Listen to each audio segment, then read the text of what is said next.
dari tim produksinya Cedek Geni. Iya, PDW kemarin deh. Kita nggak bisa jauh dari PWI. Iya. Oh ya. Halo Dimas Diajeng dan Netralis dimanapun Anda berada.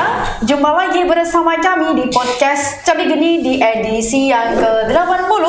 Tentunya masih bersama saya Rina Prameswari dan rekan kiri saya Denis Mira di sini. dan yang di sana ada Pito Suwarsono. Lah muncul-muncul kok. masih di podcast Cedek Geni. Apa?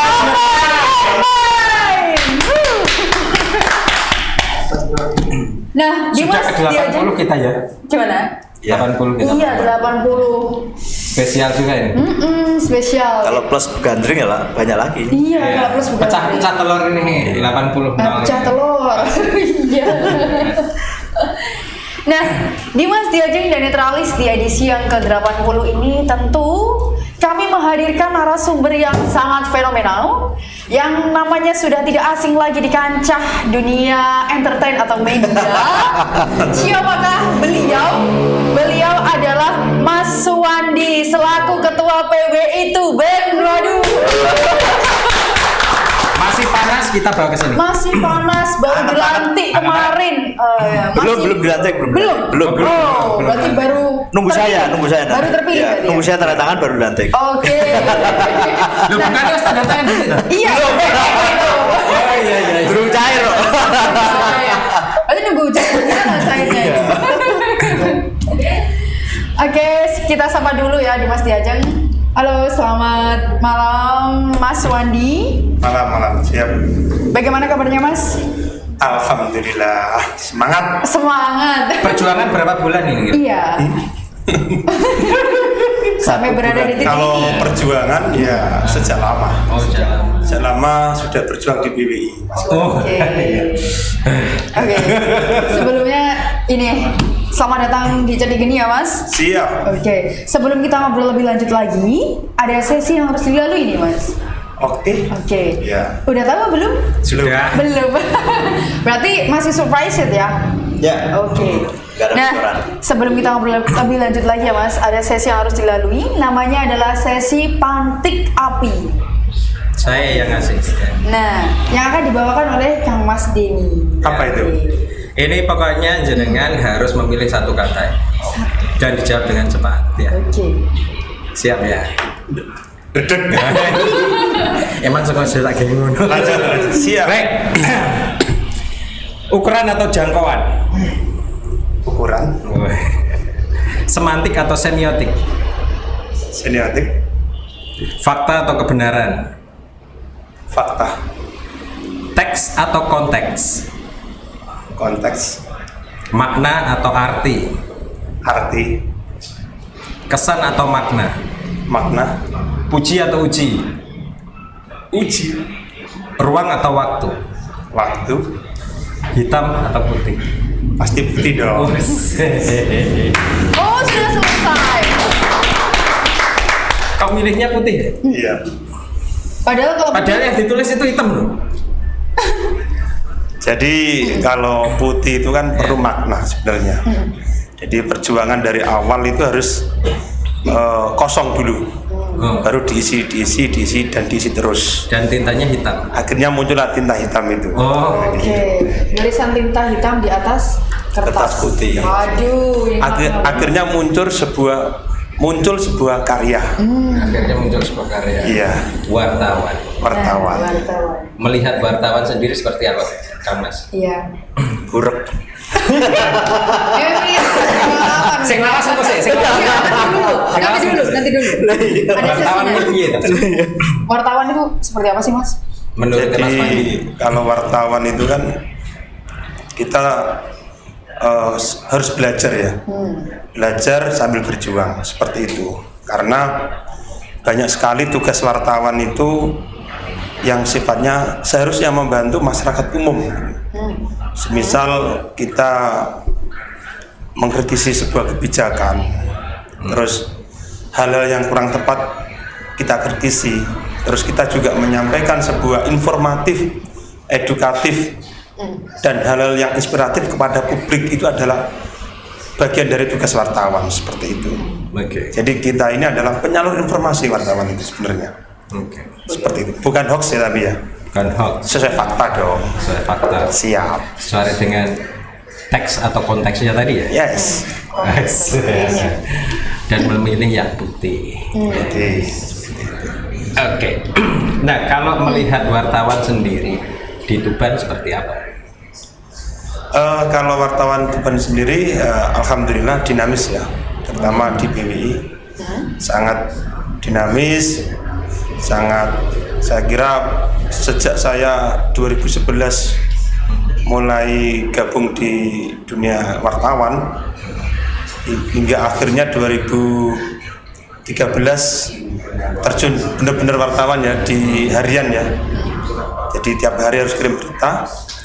Itu sampai sekarang 2022 itu semakin bagus wartawan di Tuban dan dinamis sekali. Oke. Dan terbuka juga dengan dengan partner yang ada. Oke. Seperti itu. Bisa dikatakan bagus itu dengan ukurannya seperti apa itu? Jadi gini, kalau dulu itu UKW belum ada. Jadi pelatihan juga masih jarang-jarang. Diskusi juga minim. Jadi sejak 2017 ketika itu PWI Tuban menggelar UKW, setelah itu langsung kita berlomba-lomba untuk meningkatkan SDM teman-teman wartawan. Jadi banyak yang ikut UKW di Surabaya hingga di Malang seperti itu yang dikejar sama teman-teman wartawan di Tuban. Dan 2014 sudah ada sebelum kali. Sudah ada ya? Sudah ada, tapi PWI Jatim waktu itu. Itu ya Jatim. Dan terbatas yang ikut ya Mas ya? Ya, Yang ikut terbatas ya? terbatas. Tapi 2017 itu kita semua. Ya. Jadi hampir wartawan di Tuban 95% ikut UKW. Ikut UKW. Iya, itu yang 2017. Terus yang naik tingkat lagi juga ada. Karena di wartawan itu harus salah satu syaratnya adalah harus mengikuti UKW, uji kompetensi wartawan. Kalau belum punya itu Kalau belum punya itu? Ya ini seharusnya harus ikut UKW juga. harus. Ya, karena itu uji kompetensinya wartawan di situ, itu diuji gitu. Oke. Iya. Nah, ini daftar dari kata data.go.id. Daftar negara yang sangat percaya terhadap media. Yang nomor satu Indonesia. Ya, oke. Nomor dua dia sebenarnya di Asia ya. Di Asia. Iya. Yang pertama mungkin boleh dikatakan Cina ya. Cina 80% warganya itu percaya dengan media. Terus kemudian disusul dengan Indonesia 73% media percaya lah ya. Namun Malaysia tetangga kita itu ternyata hanya 60. Di sana masih Orde Baru Malaysia. Oh iya, ya. Masih ketinggalan, ya. Seperti itu. Nah, Jadi masih dikontrol persnya itu. masih ada masih dikontrol, ya. Masih ada kontrol. Tapi Cina itu juga seperti itu karena istilahnya. Tapi masyarakat benar-benar Tapi sudah bebas. Iya. Nah, intinya kan seperti ini. Bagaimana sebagai ketua PWI ya, yang baru walaupun belum dilantik istilahnya. Masih Iya. menunggu. Kira-kira agar masyarakat bisa mempercayai terhadap yang namanya media itu seperti apa? Ya, Dengan jadi sendiri ya, mental health atau kesehatan mental itu juga tergantung sama yang namanya pemberitaan. Wah, Nah, karu-karuan. ini menyangkut revolusi mental kan? Wah, iya betul. Gimana? Apalagi seperti yang ada di Tuban ini. Iya, Iya. lagi marak. Wah, ini beritanya Heboh. dari seminggu kemarin awal bulan? awal Satu bulan. tahun ya, Awal awal tahun tahun. gak karu-karuan. Trending.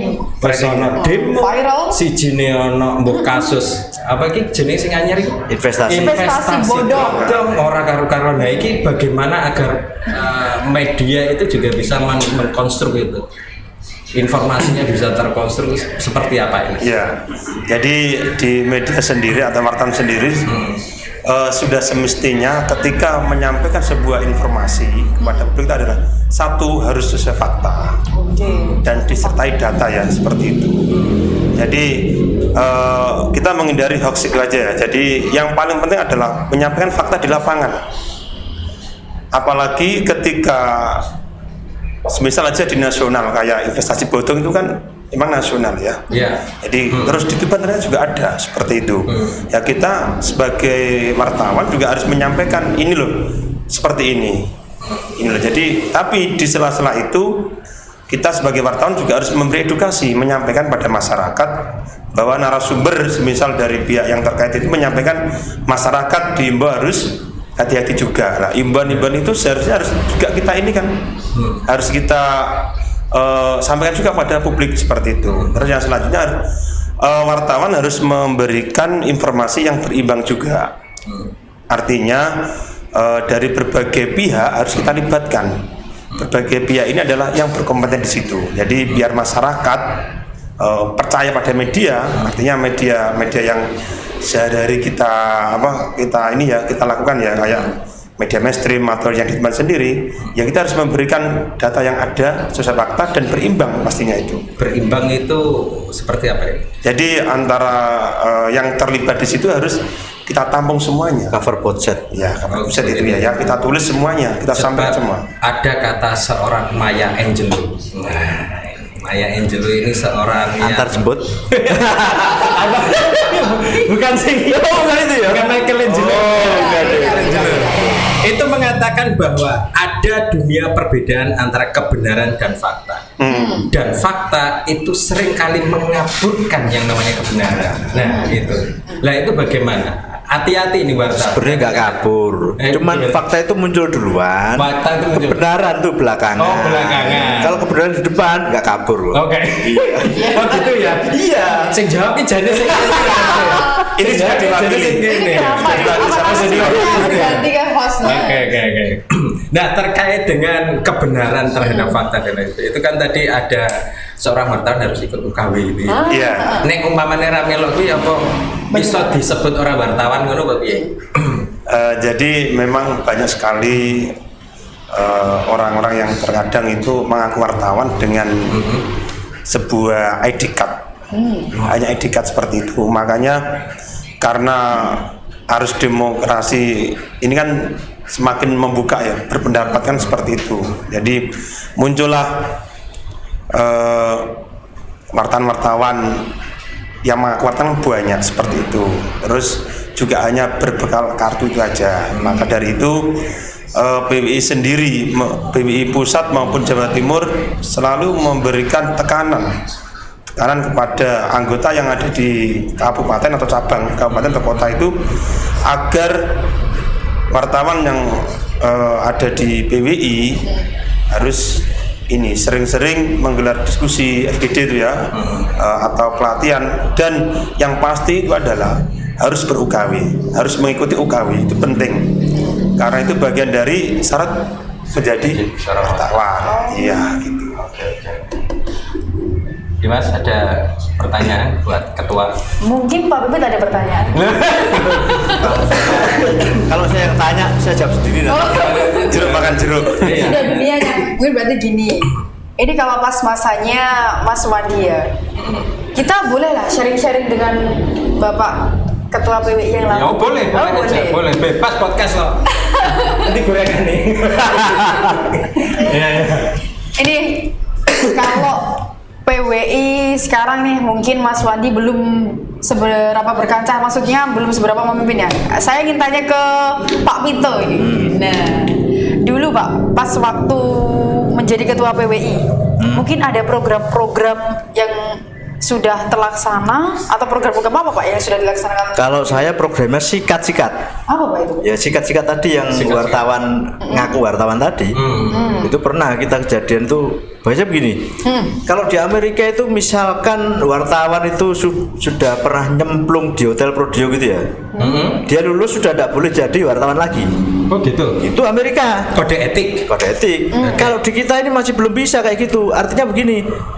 Dia masih belum punya rasa malu ketika sudah pernah dipenjara gara-gara kasus tanda kutip itulah ya. Itu. Dia keluar dari lapas, dari penjara masih berpraktek sebagai wartawan. Nah ini berarti kayak dokter ya toh kena pidana keluar praktek. Nah kayak gitu misalkan.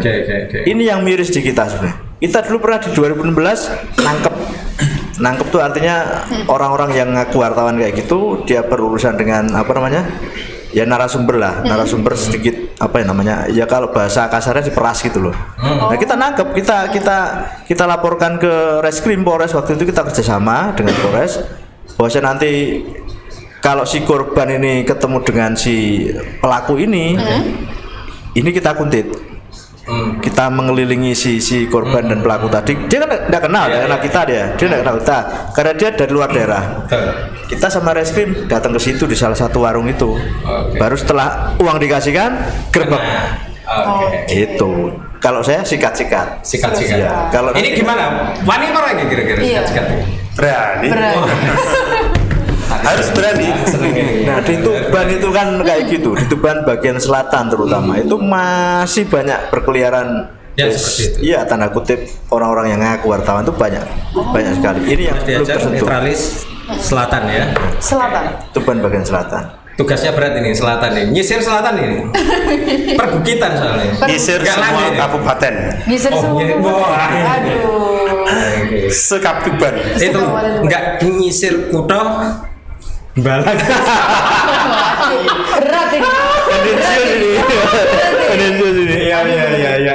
Ya biasanya kan ada tarikan ke bawahnya tuh. Ini ya. Ya ke atas lah. Kan ngikuti seperti itu. Ya. Om Mandi, Kamas. Siap.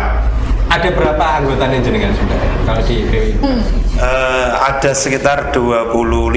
Ada 25 orang. Terus Ada yang ngaku juga ya. ada yang ngaku juga ya. yang setiap hari sering kongko, sering diskusi ya sekitar 20 lah. Karena yang sepuh-sepuh kayak Pak Pito ini kan banyak aktivitas juga. Iya. Sepuh-sepuh ini sepuh-sepuh. Iya, Sepuh. Alhamdulillah. Aktivitasnya di sini. Merdeka dia sekarang. Iya. Jadi alhamdulillah sejak kemarin mulai Pak Pito juga teman-teman mulai kumpul-kumpul terus sampai sekarang pun kumpul-kumpul alhamdulillah. Karena kebetulan di kantor PWI atau sekitar PWI ada warung kopi juga. Nah, alhamdulillah tamu-tamu dari luar juga banyak yang nimbrung ikut ngopi seperti itu. Sudah dapat selamat dari siapa saja?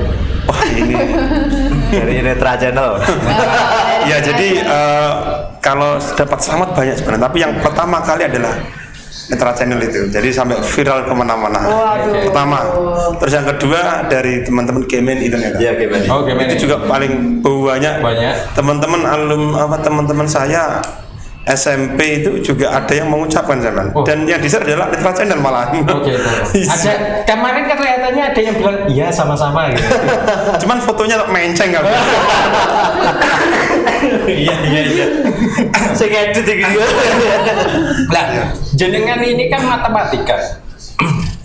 Sarjananya matematika kan begitu. Matematis. S2-nya juga matematika kalau nggak salah ya. Iya. Lah itu kok bisa terjun sampai ke dunia jurnalis? Jadi Skill itu tadi, Pak. iya.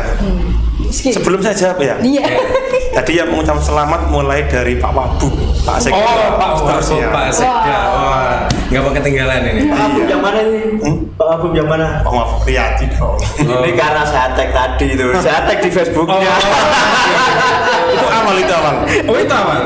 Kang Wabu awal. Sama Pak Sekda juga lebih awal-awal. Ya belum masuk mati. belum. Habis ini kelihatan. Kita tag wajahnya. Jadi memang saya S1-nya adalah matematika. Ya, jadi S2-nya juga teknologi pendidikan. Tapi karena suka menulis, jadi suka berpetualang, suka silaturahim kemana-mana. Jadi itulah menjadi dasar saya, tekad saya untuk terjun ke dunia wartawan. Padahal saya pernah jadi guru sebelumnya.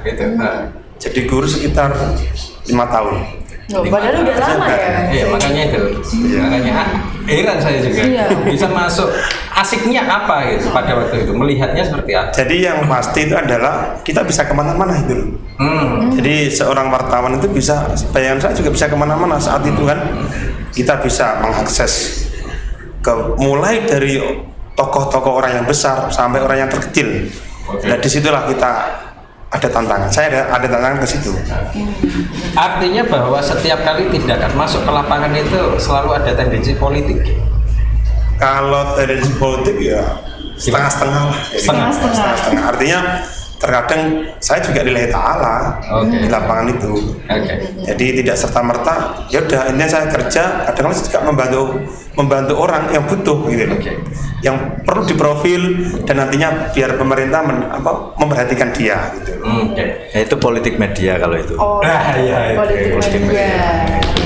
Nah, Bukan politik uang ya. iya, karena itu ketika kita belajar tentang politik media itu kan framing ya. Iya. Itu tergantung dengan frame, tergantung dengan kepentingan dan Framing, lain memang sebagainya. Cuma betul. saya pengen tahunya itu dari Kang Wandi adalah karena di lapangan itu ada hal yang sifatnya itu politis seperti itu.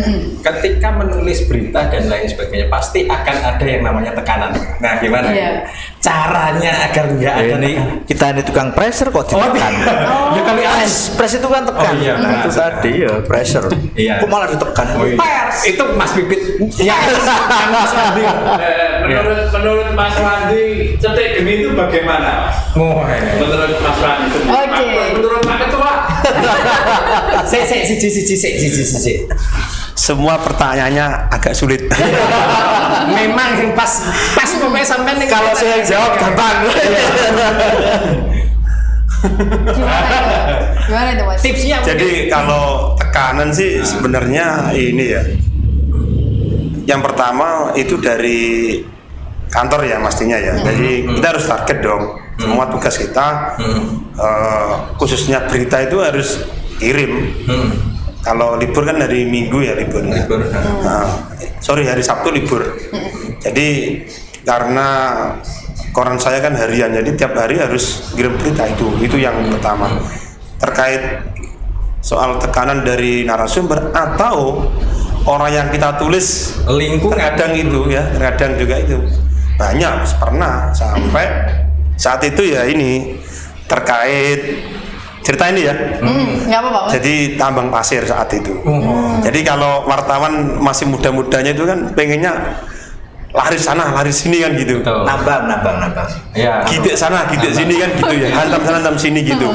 Itu belum keluarga. Oh iya. Iya, karena belum punya istri dan punya anak. Ya pengennya dadel-dadel kan gitu. Itu sampai diajak janjian, sampai diancam juga pernah seperti itu. Tapi karena masih muda, masih bujang kan semangatnya. Ya kita lawan mungkin seperti itu. Nah, Idealisme ya. idealisme tinggi. Idealisme. Ketika sudah berkeluarga juga kita harus berpikir juga terkadang seperti itu. Pikir-pikir juga. Oh, ada itu ya. Iya, nah itu yang sebenarnya saya alami dan ini pasti teman-teman juga. Insya Allah banyak juga yang mengalami seperti itu kan gitu. Karena ada keluarga juga. Bukan berarti kita takut dan enggak, tapi kita harus juga mikir. Artinya kita harus tahulah gerak kita kemana untuk mengejar suatu objek ini seperti itu. Ada ukuran tadi ya, jangkauan Ya harus ada. Baik. Yang kedua tadi yang Titipannya dari Pak tim produksi. Jadi kalau Cetek Geni ini saya sendiri secara pribadi kan menyimak meskipun kadang melihat live-nya, kadang juga tidak, kadang juga tidak melihat sama sekali. Tapi ini Cetek Geni sungguh luar biasa. Mengapa? Ini sudah fakta. Dan data juga ada. Karena apa? Tuban saat itu podcast itu siapa sih yang punya? Iya. Ya, jadi Masih asing kan. Siapa sih yang punya? belum kan gitu.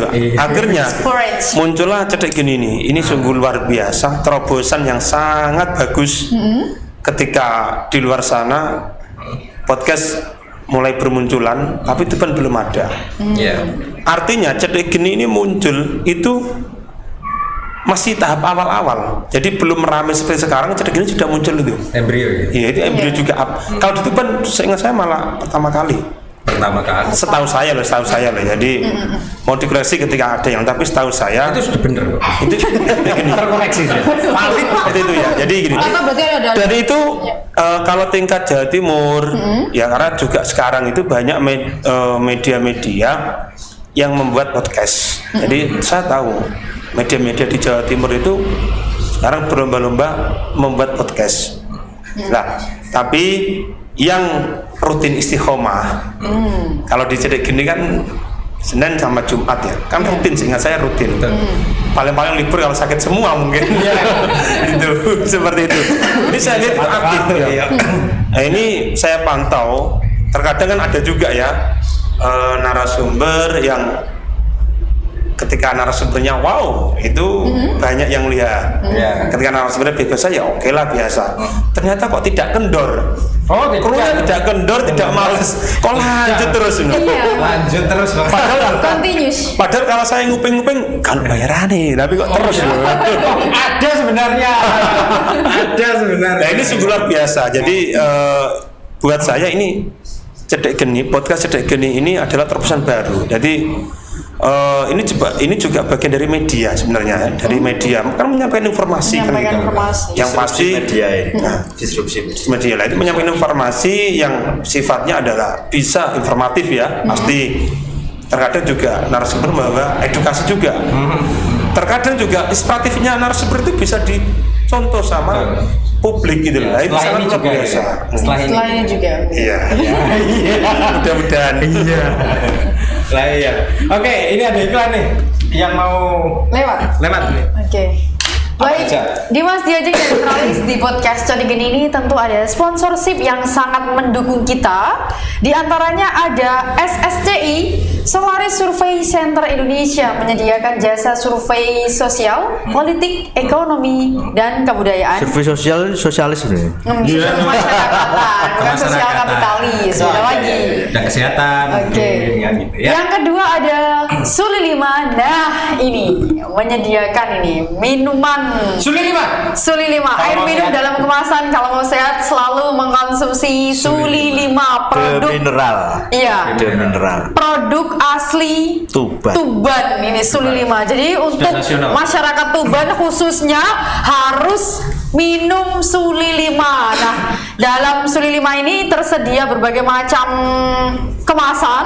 Ada yang gelas, ada yang botol segini, terus kemudian botol tanggung, ada yang botol besar, dan juga galon. Jadi buat masyarakat Tuban nggak perlu khawatir kalau mau minum air mineral, pilihlah air minum dalam kemasan Suli 5 apa Pak? The Mineral itu tadi. Nah, lanjut lagi. Yang ketiga yaitu ada Gria Asri Bogoran, menyediakan rumah dengan harga mulai 207 juta saja dengan rumah tipe 45, luas tanah 70 meter persegi. Untuk rumahnya ini bebas desain ya. Nah, untuk pembayarannya seperti apa sih Mbak Rina? Nah, pembayarannya bisa 3 macam. Ada cash, yang kedua cash tempo, dan yang ketiga kredit bank. Nah, kalau sudah tahu informasi tadi, larinya kemana sih? Nah, ke kontak person yang kami sediakan. Gimana? Untuk kontak personnya di Pak Yudi 0812 3299 3189 dan juga Mas Wildan 0823 3307 1672.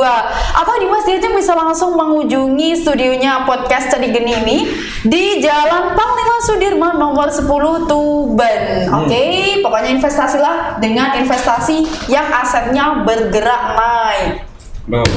Betul ya, asik semuanya. Asik, memang betul. Oke,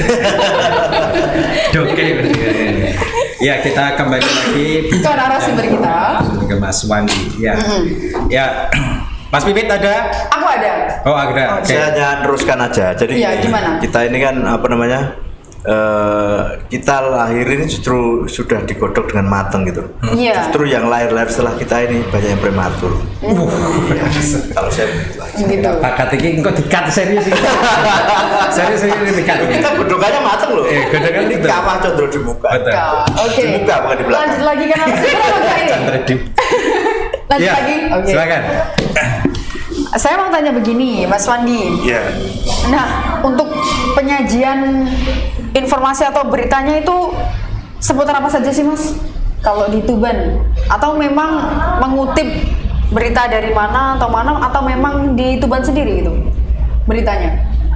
Jadi kalau berita ya di Tuban sendiri. Jadi teman-teman selama ini ketika terjun di lapangan ya bebas semuanya. Yang ada di Tuban, potensi-potensi apa yang di Tuban, peristiwa apa yang ada di Tuban, yaitu yang menjadi sasaran kita. Beda kalau di kota-kota besar itu perpokja, artinya kelompok kerja di misal ya di kepolisian, di Polda itu sendiri, dengan di DPRD juga sendiri, di Pemprov juga sendiri, jadi sudah terkotak-kotak. Kalau di Tuban ya semuanya, jadi boleh kita ke kepolisian, kita ke DPRD, ke Pemkab, ke kejaksaan itu. Jadi kita lebih lebar semuanya, bebas. Sebenarnya memperhatikan nggak sih ketua PWI itu ya, katakanlah segmented generasi umur gitu, ketika melihat Tuban ya, atau membaca berita tentang Tuban. Kita kemarin habis ini nih, Mitra Data bikin survei. Kita bikin survei, ternyata generasi milenial dari umur 15 hingga sekitar 21 tahun itu yang sering mengikuti berita tentang Tuban itu sedikit, tetapi yang kadang-kadang lumayan besar, yang tidak pernah banyak gitu. Nah, kebanyakan mereka juga mendapatkan informasi itu dari media sosial. Betul. Dan media sosial yang paling besar ketika dia asup informasi itu dari WhatsApp gitu. Karena langsung kan gitu. Yang kedua Instagram serta Facebook. Nah itu kalau jenengan memahami bagaimana informasi ini biar merata langsung, ini kan besok 2024 kan ya, mengedukasi juga 2 tahun lagi. Iya, 2 tahun lagi. Gimana ini caranya? Jadi kalau memang ya generasi mulai 15 sampai 21 itu kan lebih cenderung ini ya, lebih cenderung kita kan, kalau saya dulu ya itu lebih suka yang senang-senang kan gitu. Jadi lebih yang suka, kalau lebih cenderung kita larinya ke hobi kadang-kadang yang kita kejar. Kalau saat ini banyak berbagai macam game online, ya itu yang dikejar juga sama generasi milenial saat itu kan gitu. Nah, namun terkadang dia itu juga generasi milenial tadi itu terkadang lihatnya adalah ketika berita itu di-share di medsos, itu benar sekali. Jadi jarang sekali dia itu langsung mengakses misal website a.com. Dia nggak akan mungkin buka di website.com, website a.com ya, seperti itu. Dia akan membuka itu ketika lagi share ya, lagi di-share kemana-mana, atau memang dia dengar yang trending hari ini apa sih. Contoh kayak miliarder itu ya, yang sekarang mulai harganya sudah ada yang habis seperti itu. Nah itu dia akan mulai membuka, oh kira rame-ramenya apa ya, itu mulai dibuka. Jadi kalau nggak ada yang heboh tidak akan dibuka. Jadi memang kalau ada yang heboh, ada yang trending, dia baru mencari-cari seperti itu. Jadi memang kebiasaannya usia seperti itu lebih cenderung ya sukanya ngopi, main game seperti itu ya. Ya ada juga yang memang kerja, juga ada juga yang memang benar-benar cari berita gitu. Ada pendekatan dari PWI ke beberapa instansi atau lembaga untuk mengedukasi gitu? Oke, jadi selama ini PWI alhamdulillah kita memang sering turun kayak kemarin Kutu Kampus, atau kita juga terkadang tiap-tiap anggota PWI itu juga dimintai sebagai narasumber di pelatihan jurnalistik. Itu kita kenalkan. Kita juga mengenalkan jurnalistik, juga kita mengenalkan ini berita hoax, ini berita yang benar seperti itu. Sampai kita jangan sampai asal nge-share seperti itu. Jadi kita memang mengajak generasi muda itu agar melek informasi, melek digital, melek informasi yang pasti tidak menyebarkan berita hoax itu. Jadi kita terus sosialisasi terus ya. Jadi ketika kita diskusi, kita menggelar pelatihan sendiri, atau kita diundang jadi narasumber ke sekolah-sekolah, ya kayak tadi saya di Pramuka ya, itu jadi narasumber, tak sampaikan juga kita harus melek informasi itu, tapi kita juga harus bisa menyaring informasi ini benar atau tidak seperti itu, karena dunia ini melalui medsos ini ternyata sudah bebas seperti itu, tapi kita jangan sampai mengikuti arus-arus yang tidak benar seperti itu. Oke. Ada berapa website di Tuban itu? Kantor berita lah, website berita lah, news itu ada berapa? Iya. Jadi kalau portal media ya, atau website ya. Jadi kalau websitenya yang website di media, yang kalau sekarang ini kan banyak website. Setiap perkantoran, setiap kampus, sekolah, website banyak kan gitu.